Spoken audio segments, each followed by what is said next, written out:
Kadang-kadang kita tak tahan, asyik sihir saja. Kita jumpa ustaz tu doa, sihir tu datang lagi. Jumpa buat macam tu, sihir tu datang lagi. Macam mana kita nak hentikan daripada berlaku perkara tersebut? Tentang amal sendiri.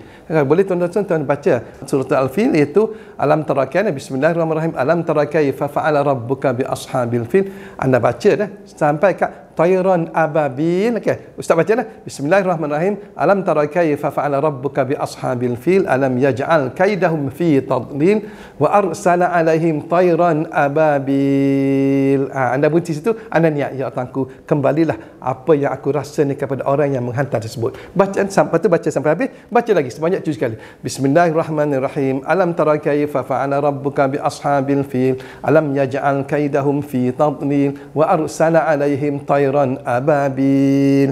Niat lagi. Niat macam tu sebanyak 7 kali ulangan lah, insya-Allah. Dan kan boleh tuan-tuan lakukan, insya-Allah.